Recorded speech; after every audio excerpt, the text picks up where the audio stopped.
Hello students, welcome back to your own physics class. और आज की क्लास में बेसिकली हम प्रोजेक्टाइल मोशन का सेकंड पार्ट लेके आए हैं।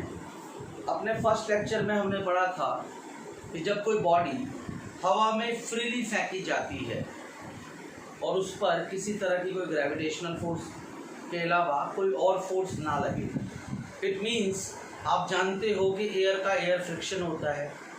जब एयर ब्लो करती है हमारी वेलोसिटी की डायरेक्शन में, मान लो मैंने इस मार्कर को इधर फेंका और एयर के ब्लो की भी यही डायरेक्शन है, मतलब हवा भी इसी डायरेक्शन में चल रही है, तो क्या होगा, इसकी वेलोसिटी बढ़ जाएगी। और अगर मैंने किसी पार्टिकल को इधर फेंका और हवा इस डायरेक्शन में आ रही है तो वेलोसिटी कम हो जाएगी। तो प्रोजेक्टाइल में हमने कुछ अजम्पशंस मानी थी कि भाई हमारा एयर का फ्रिक्शन नेग्लेक्टेड होगा, सिर्फ ग्रेविटी के इफेक्ट में काम करेगा, अर्थ के रोटेशन की वजह से इफेक्ट को हम नेग्लेक्ट करेंगे, और अर्थ का वो पोर्शन जहाँ पर हम प्रोजेक्टाइल को स्टडी कर रहे हैं वो ऑलमोस्ट यूनिफॉर्म होगा, मतलब कोई कर्व नेचर काम में नहीं आएगा। क्योंकि आप देखो, आप एक पत्थर फेंकते हो, ज़्यादा 50 मीटर चला जाएगा, 25 मीटर तक आप पत्थर फेंक सकते हो। बुलेट फायर करोगे तो 2 किलोमीटर 3 किलोमीटर इतनी डिस्टेंस तक मूव करेगा, और उस डिस्टेंस के लिए अर्थ ऑलमोस्ट यूनिफॉर्म होता है उसका सरफेस। आपको पता है कोई कर्व नेचर तो आता नहीं, सरफेस एरिया बहुत ज़्यादा बड़ा है अर्थ का। तो ये हमने पढ़ा था, और पिछली क्लास में हमने ये भी पढ़ा था कि अगर हम किसी बॉडी को किसी हाइट से प्रोजेक्ट करते हैं तो even the velocity is in one direction. Initially the velocity is provided in one direction. हमने पहले क्या पढ़ा था कि हमने एक पार्टिकल को किसी हाइट पे से ग्राउंड के पैरेलल फेंका था, पर एक्सेलरेशन ड्यू टू ग्रेविटी की वजह से उसके पास 2 डायरेक्शन में वेलोसिटी आ गई। ऐसा हमने पिछली क्लास में पढ़ा था, projectile motion for horizontal projection. अब मैं क्या कर रहा हूँ, इस केस में हमको क्या स्टडी करना है, और मैं अकॉर्डिंग टू स्टडी आपको बता रहा हूँ कि हमें क्या करना है इस केस में। सपोज करो ये ग्राउंड है और स्मूथ सरफेस है ये। यहां से आपने क्या किया, थीटा एंगल पे ग्राउंड के साथ थीटा एंगल बना के एक पार्टिकल को यू वेलोसिटी के साथ फेंका। कोई पत्थर, कोई बॉल, कुछ भी आपने यू वेलोसिटी के साथ फेंका। हम नॉर्मली क्रिकेट खेलते हैं, हमने बहुत बार पत्थर फेंका है, तो हम देखते हैं कि अगर हम बॉल को ऐसे फेंक रहे हैं तो बॉल ऐसे जाती नहीं है। एक्चुअल में बेसिकली बॉल ऐसे चली जाती है। अगर मैं इनिशियली बॉल को ऐसे फेंकूं,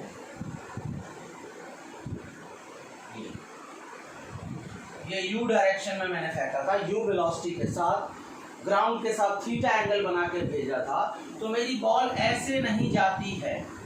this is the actual path. आप जानते हो कि बॉल को जाना चाहिए था सीधा, पर ग्रेविटी के इफेक्ट की वजह से ये बॉल ऐसे करके मूव कर रही है, और आपने अगर इसको ए पॉइंट से भेजा है तो ये बी पॉइंट पर आपको ग्राउंड पे मिलती है। यानी in this motion the particle has covered both horizontal as well as vertical distance. आप देखो, जब आप ऊपर फेंक रहे हो तो ये ऊपर भी गया है, फिर ये ऊपर जाकर के यहाँ से नीचे भी आया है। हाँ, हम ये कह सकते हैं कि वर्टिकल डायरेक्शन में नेट डिस्प्लेसमेंट 0 है, बट हमारे पार्टिकल ने वर्टिकल भी ट्रेवल किया है और हॉरिजॉन्टल भी ट्रेवल किया है। अब इसके 2 डायमेंशनल मोशन का कॉज क्या है? आपको पता है कि प्रोजेक्टाइल में हम एयर का जो फ्रिक्शन है, यानी रिटार्डेशन ऑफ एयर इज 0, यानी हवा में अलोंग द हॉरिजॉन्टल, अगर मैं इसको एक्स एक्सिस मानूं तो इधर एयर के अंदर कोई रुकावट नहीं है। ये प्रोजेक्टाइल में हमें अज्यूम करना था। अब देखो, ये बॉडी ऐसे गई क्यों? आपने वेक्टर्स पढ़ा, वेक्टर्स में आपको बड़े बातें भी समझाई गई थी, आपको बताया गया था कि अगर आप किसी पार्टिकल को ऐसे फेंकते हो, अगर आपका मूवमेंट इस डायरेक्शन में है, it means you are providing the particle velocity in 2 dimension, यानी ऐसे करके आपने वेलोसिटी को 2 डायमेंशन में वेलोसिटी प्रोवाइड की। एक तो हॉरिजॉन्टल में which is u cos theta, और दूसरी इधर which is u sin theta.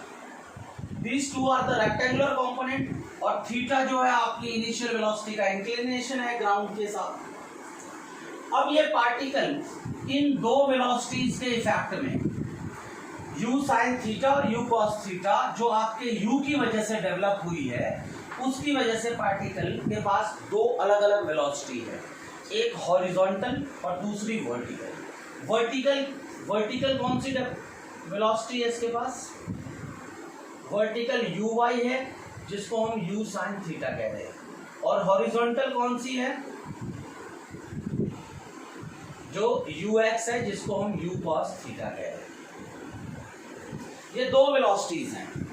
अब होगा क्या, देखो आप, ये जो हॉरिजॉन्टल वेलोसिटी है ये सिर्फ इसको एयर रोक सकता है हवा में, जमीन पे नहीं है, ये हवा में है। हवा में सिर्फ एयर रोकेगा, और एयर का फ्रिक्शन हमने नेग्लेक्ट किया है, तो ये वेलोसिटी इस पॉइंट पर भी ux रहेगी। अगर मैं यहाँ स्टडी करूँ तो ये यहाँ भी ux रहेगी, मैं यहाँ स्टडी करूँ तो ये यहाँ भी ux, यहाँ भी ux और यहाँ भी ux। तो पूरे मोशन में एक velocity through out the motion constant है which is horizontal velocity, because air friction is neglected. अब चूंकि आपने पार्टिकल को डबल वेलोसिटी प्रोवाइड की है, इसके पास एक और वेलोसिटी है विच इज वर्टिकल वेलोसिटी। यहां पर uy है, मान लो थोड़ी देर के बाद ये चेंज आएगा और पहले से थोड़ी कम होगी, और यहां पर ये जो वर्टिकल वेलोसिटी है वो 0 हो जाएगी। याद रखना uy तो कांस्टेंट है, बट vy जो हो रहा है वो चेंज हो रहा है हर जगह, और चेंज का कारण क्या है? अर्थ का अट्रैक्शन। धरती अपनी तरफ खींच रही है, ऊपर जाने से रोकती है अर्थ अपने अट्रैक्शन की वजह से। एक्सेलरेशन नीचे की तरफ है जिसको आप एक्सेलरेशन ड्यू टू ग्रेविटी बोलते हो, और ये बॉडी ऊपर जाने से रुकेगी, और एक टाइम ऐसा आएगा कि इसकी वेलोसिटी टोटली 0 हो जाएगी, और इसी पॉइंट को हम कहते हैं मैक्सिमम हाइट। मैक्सिमम हाइट, ये मैक्सिमम हाइट है जहां पर वर्टिकल कंपोनेंट वेलोसिटी का 0 हो जाए। पर ध्यान रखना यहां पर टोटल वेलोसिटी कभी भी 0 नहीं होगी। अगर आप एक बॉडी को यहां से ऊपर फेंकते हो तो इस केस में मैक्सिमम हाइट के ऊपर आपकी वेलोसिटी 0 होती है, बट यहाँ पर आपकी वेलोसिटी 0 नहीं है। यहाँ पर अगर मैं नेट वेलोसिटी की बात करूँ, अगर मैं यहाँ पर इसकी बात करूँ नेट वेलोसिटी की, अगर मैं यहाँ v नेट की बात करूँ तो वो सिर्फ एक ही वैल्यू होगी which is u cos theta. यानी आप v नेट को क्या लिख सकते हो? ux which is u cos theta. सोचो ना, अगर यहाँ पर वेलोसिटी 0 हो जाती तो पार्टिकल सीधा नीचे आता, पर सीधा नीचे नहीं आ रहा। पार्टिकल मान लो मैंने A से फेंका, B से, ये पॉइंट O है, तो पार्टिकल O से डायरेक्ट नीचे नहीं आ रहा, पार्टिकल यहाँ से ट्रेवल करके यहाँ तक पहुँच रहा है। ये हमने देखा है अपनी जर्नी में, पार्टिकल यहाँ के बाद भी आगे चल रहा है। तो हो क्या रहा है, यहाँ पर वेलोसिटी 0 हो जाती है, जब वो पार्टिकल यहाँ से यहाँ पहुँचता है तो इसकी वर्टिकल वेलोसिटी फिर से स्टार्ट होना चालू कर देती है, फिर से बढ़ती है वर्टिकल वेलोसिटी। शुरू में वर्टिकल डायरेक्शन की वैल्यू, यानी अगर मैं बात करूं O to A, vertical velocity decreases, और A to O, A से O तक वर्टिकल वेलोसिटी इंक्रीज हो रही है, और O to B vertical velocity decrease. यहाँ क्या हो रहा है? इंक्रीज होगी। अब देखो पहले ये छोटा था, इसको इससे बड़ा बना दो, क्योंकि यहाँ पर ग्रेविटी अपोज करेगी और नीचे के लिए ग्रेविटी सपोर्ट करेगी। तो इस पॉइंट ए से इस पॉइंट ओ तक इसको बोलते हैं हम एसेंट, बॉडी ऊपर जा रही है, और इसको हम बोलते हैं डिसेंट। यहां पर बॉडी नीचे आ रही है, यहां पर बॉडी ऊपर जा रही है, और मैक्सिमम हाइट पर आपकी जो वेलोसिटी है वो कितनी है, u cos थीटा। याद रखना मैक्सिमम वेलोसिटी यहां पर इस मैक्सिमम हाइट पर जो वेलोसिटी है it is u cos theta. इतना आपको ध्यान रखना है। क्लियर है? अब आप देखो यहां पर ये जो वेलोसिटी है वो तो यहां जा रही है, और एक्सेलरेशन नीचे की तरफ आ रहा है विच इज g। तो याद रखना एट मैक्सिमम हाइट क्या होगा, जो Vx होगा वो तो u cos थीटा होगा, जो Vy होगा वो क्या होगा, इट इज 0, और V नेट जो होगा वो क्या होगा, u cos थीटा। और यहाँ पर वेलोसिटी जो है वो एक्सेलरेशन पे परपेंडिकुलर होगी। एक क्वेश्चन कई बार पूछा जाता है, give an example at which acceleration is perpendicular to velocity. आपको पता है सर्कुलर मोशन में सेंट्रीपिटल फोर्स हमेशा वेलोसिटी पे परपेंडिकुलर होती है। ये हमने सर्कुलर मोशन में पढ़ा है, और ये हमने यहाँ हमने प्रोजेक्टाइल में भी देखा है कि मैक्सिमम हाइट के ऊपर at maximum height the velocity is perpendicular to acceleration. तो आप बोल सकते हो in projectile motion at maximum height the velocity is perpendicular to acceleration, ऐसा यहाँ पर कहा जा सकता है। और खास बात ध्यान रखने वाली है कि वर्टिकल वेलोसिटी डिक्रीज हो रही है, और उसका रीजन अर्थ का ग्रेविटेशनल पुल है। क्लियर? अब देखें क्वेश्चन इसमें कैसा आता है, आपको प्रूव करना होता है कि ये पाथ पैराबोला है, यानी इसकी जो ट्रेजेक्ट्री है, पाथ को कई बार ट्रेजेक्ट्री या पाथ सेम चीज है, यानी ये प्रूव करना है जो ग्रीन वाली लाइन है it is path of the projectile. जो पार्टिकल हमने फेंका है वो इस रास्ते से यहाँ तक पहुंचा है। आपको प्रूव करना है कि ये वाली जो शेप है हमारी इट इज पैराबोला। अब ये पाथ निकालने के लिए हमें इक्वेशंस ऑफ मोशन यूज करनी पड़ेगी, और हम जानते हैं इक्वेशन ऑफ मोशन 1 डायमेंशनल के लिए वैलिड है, तो हम इसको 2 डायमेंशन में अप्लाई करेंगे 1 बाय 1। तो हम सबसे पहले क्या कर रहे हैं, यहाँ पर हम सबसे पहले पढ़ेंगे मोशन इन एक्स एक्सिस। सबसे पहले पढ़ते हैं मोशन अलोंग एक्स एक्सिस। सबसे पहला काम है कि एक्स एक्सिस में क्या हो रहा है। देखो आपने एक फॉर्मूला पढ़ा है, S equal to ut plus half AT²। क्योंकि मैं बात किसकी कर रहा हूं, एक्स एक्सिस की, तो यहां पर मैं क्या कर रहा हूं, S की जगह x डाल रहा हूं, ux इंटू टी डाल रहा हूं, प्लस हाफ AX और T²। अब देखो एक्स एक्सिस में एक्सेलरेशन जो है वो एयर की वजह से होगा, रिटार्डेशन या एक्सेलरेशन, वो तो आपको नेग्लेक्ट करना है, ये प्रोजेक्टाइल की अजम्पशन है। और ux क्या है आपके पास, it is u cos theta, और ax क्या है आपके पास 0। तो आपका फॉर्मूला क्या बन गया, x इक्वल टू, यहाँ पर देखो u cos theta into t plus 0। तो आपके पास यहाँ पर x upon u cos theta equal to t. ये रिलेशन आ गया टाइम और डिस्प्लेसमेंट के बीच में, जो एक्स एक्सिस में है पार्टिकल के पास, यहाँ से यहाँ तक जाने में एक्स एक्सिस का डिस्प्लेसमेंट ये। क्लियर? अब मैं बात कर रहा हूं मोशन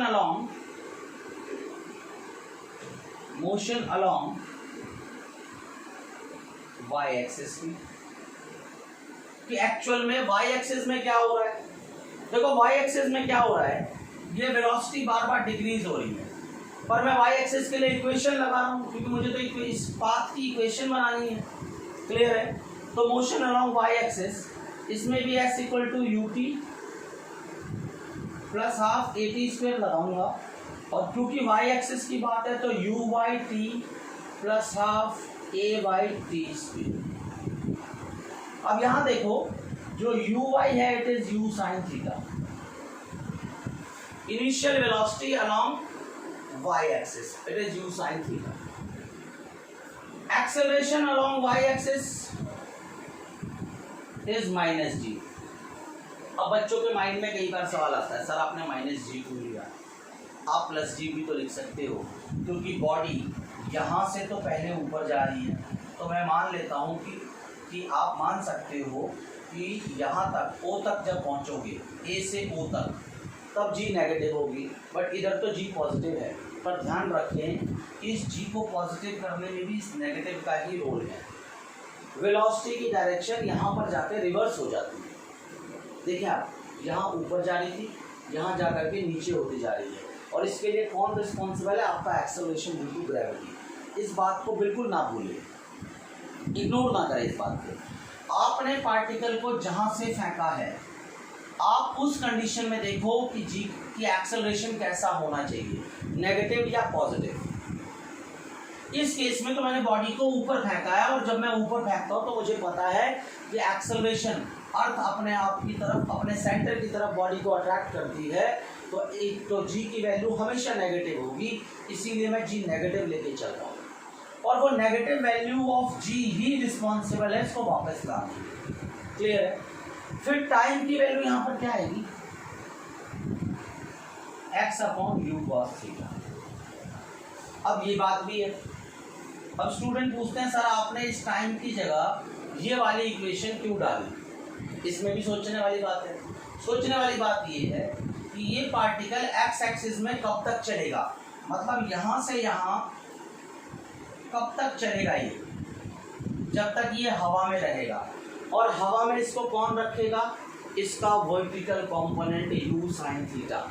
तो u sin थीटा जहाँ भी यूज होगा वहाँ पर इस हॉरिजॉन्टल कंपोनेंट का टाइम जरूर यूज होगा, क्योंकि बॉडी हॉरिजॉन्टल में तब तक चलेगी जब तक एयर का फ्रिक्शन नहीं होगा, और एयर का फ्रिक्शन सिर्फ एयर के अंदर नहीं होगा, जब वो जमीन पे यहाँ गिरेगी तब फ्रिक्शन एक्ट करने लगेगा। इसीलिए ये टाइम भी आपस में रिलेटेड है। अब इस इक्वेशन को यहाँ पुट करो,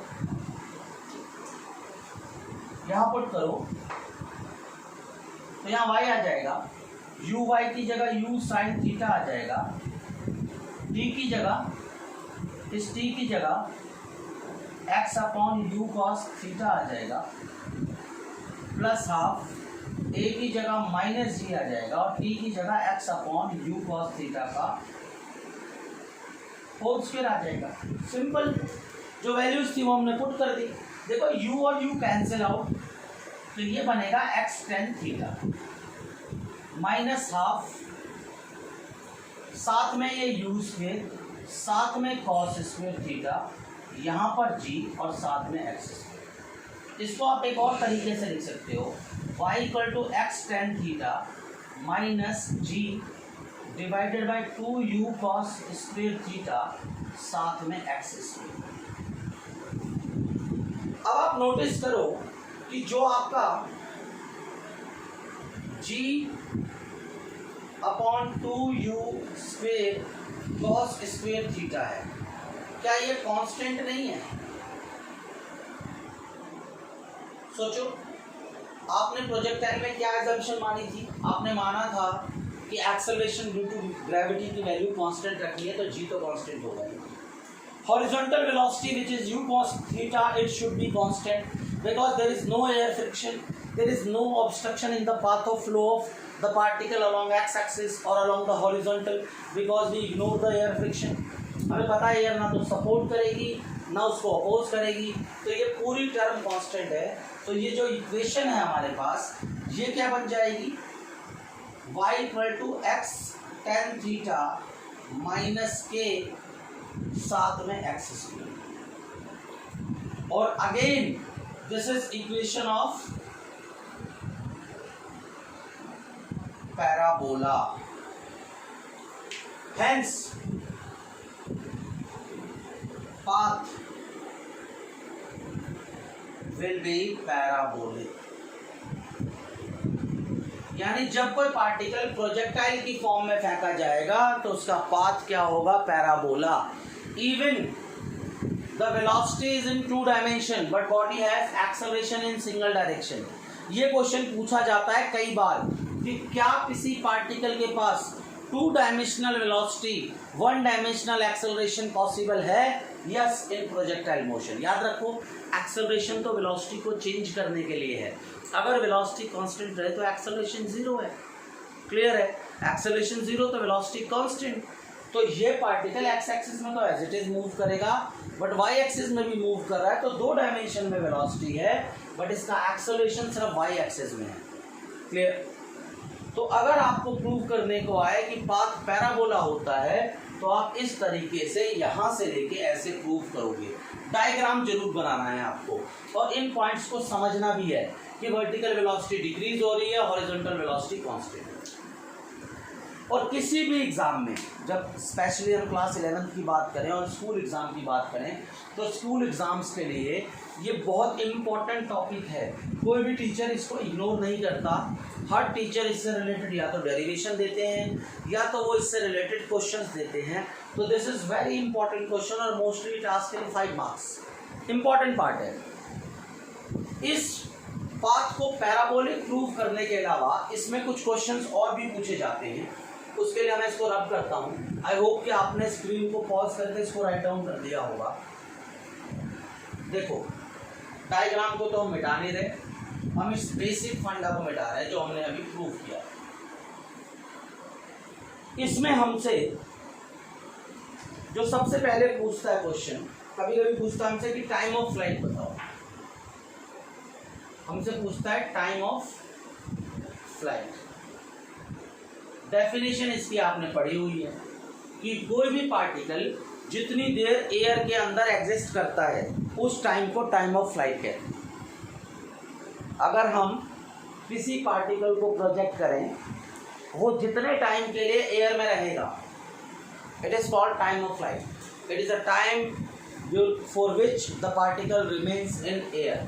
अब आप सोचो, यहाँ पिछली बार जो हमने किया था, अगर हम नोटिस करें तो हमने किसी टावर पे से एक बॉल को ऐसे फेंका था और ये ऐसे आ रहा था. आप देखो, इसमें 2 पार्ट हैं. यहाँ के बाद इसके जस्ट सिमेट्रिकल है, पर इसमें एक एक्स्ट्रा पार्ट है कि हमने पार्टिकल को यहाँ से प्रोजेक्ट किया. इस केस में सिर्फ नीचे आने का टाइम था कि पार्टिकल इस हाइट से यहाँ नीचे ग्राउंड तक आ रहा था.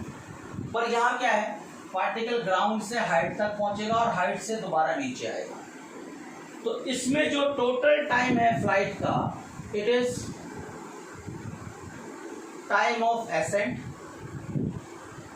यानी ऊपर चढ़ने का, प्लस टाइम ऑफ डिसेंट नीचे आने का. और दोनों ही स्मॉल टी यानी दोनों इक्वल होंगे और इट इज 2 टाइम्स टी. आप देखो, ग्रेविटी ही आपको अपोज कर रही है ऊपर जाने से और ग्रेविटी ही आपको सपोर्ट कर रही है नीचे आने में. यानी इसीलिए किसी पार्टिकल को जब हम ऊपर फेंकते हैं तो जितने टाइम में वो ऊपर पहुंचता है उतने ही टाइम में नीचे आता है. ये हम क्लास 9 से पढ़ते हुए आ रहे हैं. तो जब ये हमारा पार्टिकल नीचे से ऊपर गया तो हमें इसका यहाँ तक पहुँचने का टाइम कैलकुलेट करना है. इसको टाइम ऑफ फ्लाइट कहते हैं.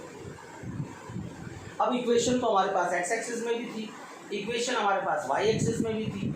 सवाल ये बनता है कि हम कौन सी इक्वेशन यूज करें ताकि हम टाइम ऑफ फ्लाइट कैलकुलेट करें. अब आप सोचो, एक्स एक्सिस का क्या कोई टाइम हो सकता है? एक्स एक्सिस की वेलोसिटी कांस्टेंट है, ये लगातार चलते रहता अगर वाई एक्सिस की वेलोसिटी नहीं हो. ये पार्टिकल एक्स में तब तक चलेगा जब तक ये बी तक नहीं पहुंचता. यानी एक्स एक्सिस में इसको चलाने के लिए भी वाई एक्सिस की मोशन रिस्पॉन्सिबल है. तो अगर हमें टाइम ऑफ फ्लाइट निकालना है तो हमें ये देखना पड़ेगा कि हमें वाई एक्सिस की इक्वेशन ही लगानी पड़ेगी. और हम जानते हैं कि एक फॉर्मूला है हमारे पास, v = u + at. क्योंकि हम वाई एक्सिस की बात कर रहे हैं तो v y equal to u y plus a y into t. हमें पता है वी वाई की वैल्यू कितनी है, 0। जब आप यहां से फेंकोगे तो यहां पर वर्टिकल वेलोसिटी 0 है। इनिशियल वेलोसिटी कितनी थी, u साइन थीटा, और ए वाई कितनी है, -g। जब ऊपर फेंकोगे तो g आपको अपोज करेगा, तो यहां पर वैल्यू डालो u साइन थीटा -gt, तो t कितना आ गया, u sine theta by g। यहाँ पर देखो माइनस माइनस प्लस होगा, ये इधर आता तो माइनस हो जाता है, इस माइनस से प्लस हो जाता। This is your time of accent, ये ऊपर चढ़ने का टाइम है। तो टाइम ऑफ फ्लाइट का क्या फॉर्मूला आता, इसका फॉर्मूला आता 2u sine theta by g। This is your time of accent, ये आपके ऊपर चढ़ने का टाइम है और ऊपर से नीचे आने का टाइम है। ये टाइम ऑफ एसेंट है, ये टाइम ऑफ फ्लाइट है, जितने टाइम के लिए पार्टिकल हवा में है। क्लियर। अब आपसे एक बात और पूछता है जिसको कहते हैं horizontal range.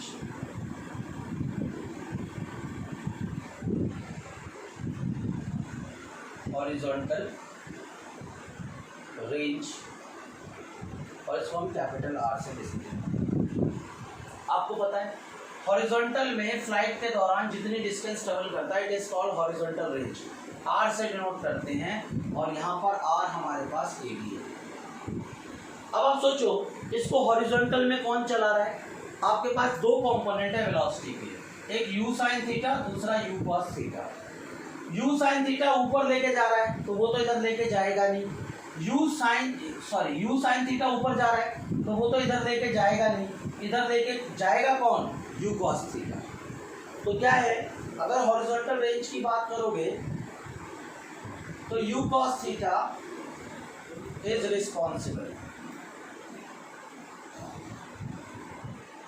Responsible for horizontal velocity, और दिस इज अ डिस्टेंस। तो आपको पता है डिस्टेंस का फॉर्मूला क्या होता है, distance equal to speed into time. और इधर की स्पीड कितनी है आपके पास, हॉरिजॉन्टल की यू कॉस थीटा, और हॉरिजॉन्टल में चलेगा ये कब तक, जब तक ये ग्राउंड को आके हिट नहीं करता। और यहाँ से यहाँ आने का टाइम आपने पहले ही टाइम ऑफ फ्लाइट के रूप में कैलकुलेट किया हुआ है, तो इसको क्या डाल दो आप, 2u sine theta divided by G. तो ये क्या बनेगा, u square sine theta cos theta, साथ में 2 साथ में जी।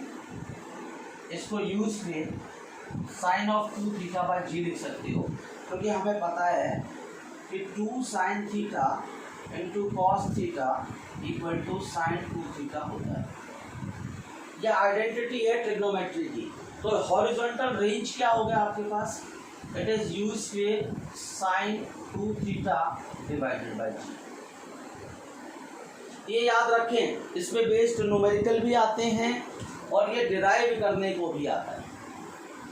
इसके बाद इसमें एक चीज और पूछी जाती है विच इज मैक्सिमम हाइट, कि ये जो बॉल आपने फेंकी है ये मैक्सिमम कितने हाइट तक पहुंचेगी। अब आप सोचो, आपने बॉल को ऐसे फेंका, इसका मतलब बॉल को आपने दो वेलोसिटी दी, एक ये और एक ये। One is parallel to the ground, other is perpendicular to the ground. अब ये वेलोसिटी कम होती जा रही है और यहाँ पर 0 हो जाती है।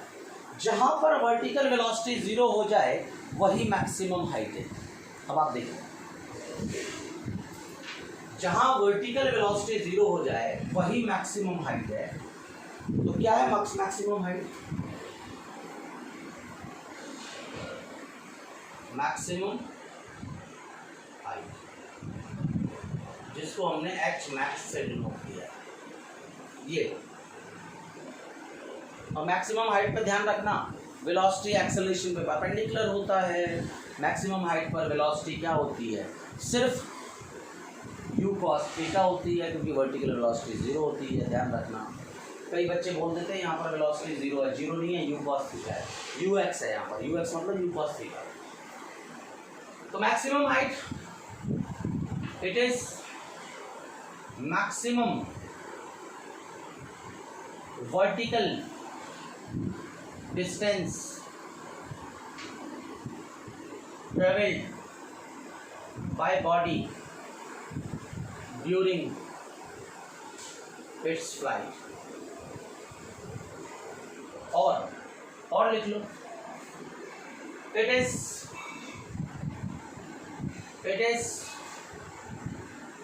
vertical distance at which vertical velocity reduces to zero। ये वो वर्टिकल डिस्टेंस होता है जहां पर वर्टिकल वेलोसिटी जीरो हो जाए। अब आप सोचो, वर्टिकल वेलोसिटी जीरो हमने पढ़ा है कि v square minus u square equal to 2as होता है। अब यहाँ देखो वर्टिकल वेलोसिटी जीरो है, यहाँ पर इनिशियल वेलोसिटी कितनी है, u साइन थीटा, यहाँ पर a कितना है माइनस जी, क्योंकि मैं ऊपर फेंक रहा हूं, और s कितना है h मैक्सिमम, वैल्यू डाल दूं, zero minus u square sine square theta equal to minus 2g h max. तो h मैक्स का फॉर्मूला कितना आ गया, it is you square sine square theta by 2g। This is the maximum है। Formula derive करने को भी आता है, इसमें बेस्ड न्यूमेरिकल भी आते हैं, तो ये फॉर्मूला याद भी होना चाहिए और आपको इसकी डेरिवेशन भी आनी चाहिए। इसके अलावा हमसे एक चीज और पूछते हैं, वो क्या पूछते हैं, हमसे पूछा जाता है कि एक बात बताओ कि किसी टाइम पर अगर मुझे वेलोसिटी निकालनी है, मान लो मुझे यहाँ वेलोसिटी निकालनी है v पर, तो कैसे निकालनी है। तो ये पूछा जाता है, क्या पूछा जाता है, वेलोसिटी एट एनी पॉइंट। अगर मैं देखूं तो इस पॉइंट को छोड़ के, मैक्सिमम हाइट को छोड़ के, हर जगह बॉडी के पास दो वेलोसिटी है, एक horizontal which is you x, इसको वी एक्स भी बोल सकते हो, ये कांस्टेंट होता है, दूसरा यहाँ पर वी वाई। यानी जब मैं इस पार्टिकल को फेंकता हूँ तो ये कुछ ऐसा जाता है, इसके पास हर जगह ये वर्टिकल और ये हॉरिजॉन्टल, ये हॉरिजॉन्टल और ये वर्टिकल कम हो गया, यहाँ पर वर्टिकल जीरो हो गया, सिर्फ हॉरिजॉन्टल होता है, यहाँ से वर्टिकल फिर बढ़ रहा है। तो हर जगह अगर मेरे पास दो वेक्टर हों तो इनका रिजल्टेंट, आप जानते हो दो वेक्टर अगर इस तरह से इंक्लाइंड हो तो इनका रिजल्टेंट ये होता है। तो हर पॉइंट पर वेलोसिटी क्या होगी, यहाँ भी टेंजेंट है, तो velocity in projectile motion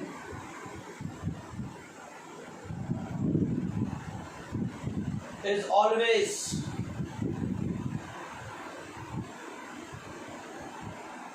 tangent to parabolic path, हमेशा टेंजेंट होगी। अगर ये v y है, ये v x है और ये v है, तो v कितना होगा, v y square plus v x square, अगर ये v है तो। और मैं मान रहा हूँ कि v x के साथ ये बीटा एंगल भी बना रहा है, ये वाला एंगल बीटा है, x एक्सिस के साथ ये वाला एंगल बीटा है, कहीं पर भी निकालना है। अब आप जानते हो जो Vx है वो तो कांस्टेंट है u cos थीटा, पर Vy बार बार चेंज हो रहा है, यहाँ से कम होगा और यहाँ जाके नीचे जाते हुए बढ़ेगा। Vy पहले डिक्रीज होगा फिर इंक्रीज होगा, तो Vy का फॉर्मूला क्या लगाएंगे आप, uy plus a y into T, uy की जगह u साइन थीटा माइनस ए वाई की जगह g नेगेटिव आ जाएगा और यहाँ T. This is the value. Screen को पॉज करके इसको राइट डाउन करें।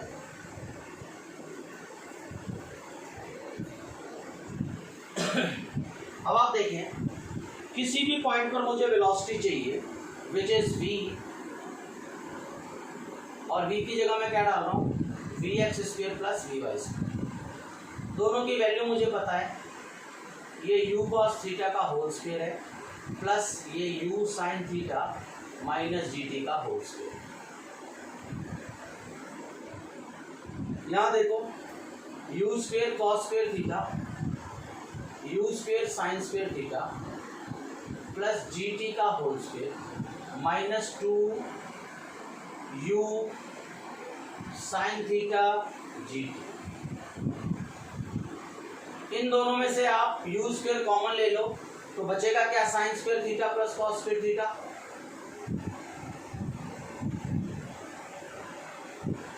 यहां से u कॉमन लिया, यहां से u कॉमन लिया, प्लस gt का square minus 2u sin theta into ji.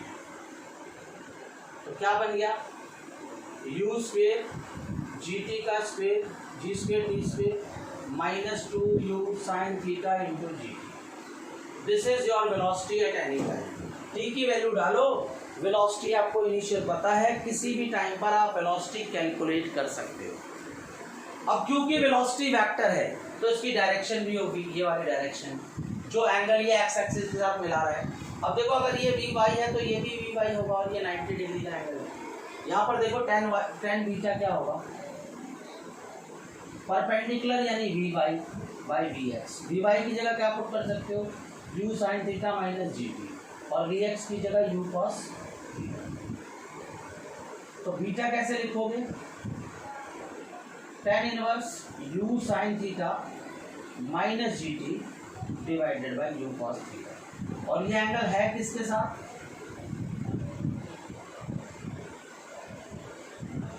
With US.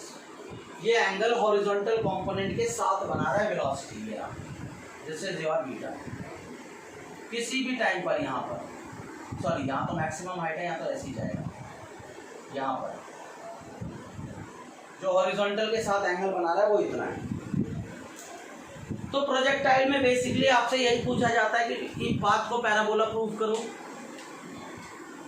Maximum height, time of flight, horizontal range का एक्सप्रेशन निकालो, किसी टाइम पर वेलोसिटी का मैग्नीट्यूड और उसकी डायरेक्शन निकालो, मैक्सिमम हाइट पर वेलोसिटी कितनी होगी which is u cos theta, maximum height पर वेलोसिटी एक्सेलरेशन पे परपेंडिकुलर होगा। शुरू में जब नीचे से ऊपर जाओगे वर्टिकल वेलोसिटी डिक्रीज होगी, बाद में vertical velocity time of descent में नीचे आते समय वर्टिकल वेलोसिटी इंक्रीज होगी, horizontal velocity through out the journey constant होगी। ये हमने समझा इसमें। फिर हमने क्या पढ़ा कि अगर मैं यहाँ की बात करूँ, यहाँ पर टोटल एनर्जी काइनेटिक होगी, यहाँ पर क्या है, यहाँ पर एनर्जी काइनेटिक और पोटेंशियल दोनों होगी, और यहाँ पर सिर्फ काइनेटिक एनर्जी होगी। ये भी ध्यान रखना, इस तरह से एनर्जी का ट्रांसफॉर्मेशन होता है, पहले काइनेटिक, फिर काइनेटिक प्लस पोटेंशियल, और बाद में काइनेटिक। यहाँ पर काइनेटिक मैक्सिमम है, धीरे धीरे काइनेटिक कम होती जा रही है, पोटेंशियल बढ़ती जा रही है। एक टाइम पर यहाँ पर काइनेटिक और पोटेंशियल दोनों होगी, क्योंकि पार्टिकल रेस्ट पे नहीं आया, वो अब भी ऐसे चल रहा है। और यहाँ पर आकर पोटेंशियल एनर्जी इस ग्राउंड के रिस्पेक्ट में, इसके रिस्पेक्ट में, इस सरफेस के रिस्पेक्ट में पोटेंशियल एनर्जी जीरो हो जाएगी, और यहाँ सिर्फ काइनेटिक एनर्जी होगी। तो ये भी पूछ सकता है आपसे। अच्छा, कभी कभी आजकल क्या कर देते हैं एग्जाम में, आजकल एग्जाम में क्या किया जाता है, हमने ये जो एंगल प्रोजेक्ट किया है ये किसके साथ किया है, हमने एंगल प्रोजेक्ट किया है हॉरिजॉन्टल के साथ। हमारा प्रोजेक्शन जो है वो ग्राउंड के साथ है। हमने जब अपना प्रोजेक्टाइल फेंका था तो हमारा एंगल ग्राउंड के साथ है। वो क्या करते हैं, कभी कभी एग्जाम में क्या किया जाता है आजकल, आपको बोलते हैं कि वर्टिकल के साथ हम अल्फा एंगल बना रहे हैं। तो याद रखना, अगर आप हॉरिजॉन्टल के साथ थीटा एंगल बना रहे हो तो वर्टिकल के साथ अल्फा होगा, और alpha plus theta equal to 90 degree. तो जहाँ पर आपके पास अगर थीटा है तो यहाँ क्या करोगे, 90 माइनस अल्फा, तो sine theta equal to sine of 90 minus alpha, ये कॉस अल्फा हो जाएगा। तो जहाँ आपको साइन थीटा मिलता है वहाँ कॉस अल्फा कर दो, फिर याद रखना, अगर मैं cos थीटा की बात करूं तो वो sin 90 माइनस अल्फा होगा, सॉरी वो cos 90 माइनस अल्फा होगा और वो sin अल्फा होगा। एक चीज और ध्यान रखना, अगर मैं cos 2 थीटा की बात करता हूं तो ये क्या होगा, cos 2 इंटू 90 माइनस अल्फा। इसको क्या लिखोगे, cos 180 डिग्री माइनस 2 अल्फा। और याद रखना cos 180 degree minus theta equal to minus cos theta होता है, यानी माइनस 2 अल्फा। माइनस का निशान आ जाएगा बस, और कॉस का कॉस ही रहेगा। हाँ, अगर मेरे पास sin 2 थीटा है तो इसको sin 2 और थीटा की जगह 90 माइनस अल्फा लिखूंगा, तो वो sin 180 डिग्री माइनस 2 अल्फा होगा। और जहाँ पर मुझे sin 2 थीटा मिले वहाँ पर मैं sin 2 अल्फा पुट करूँगा, क्योंकि 180 पे नो चेंज होता है। मैथमेटिकल टूल्स में, ट्रिग्नोमेट्री में मैंने आपको बताया था कि अगर 180 degree sin 180 degree minus theta मतलब सेकेंड क्वाड्रेंट और no change, cos 180 degree minus theta no change but वो माइनस cos थीटा हो जाएगा, वो आपको बताया था। तो ये ध्यान रखना कि आपको एंगल ऑफ प्रोजेक्शन क्वेश्चन में किसके साथ दिया है, हॉरिजॉन्टल के साथ या वर्टिकल के साथ। आई होप कि आपको आज की क्लास में प्रोजेक्टाइल समझ में आया होगा। कुछ भी समझ में ना आए तो आप कमेंट कर सकते हैं और आपके कमेंट का डेफिनेटली आंसर दिया जाएगा। Thank you so much.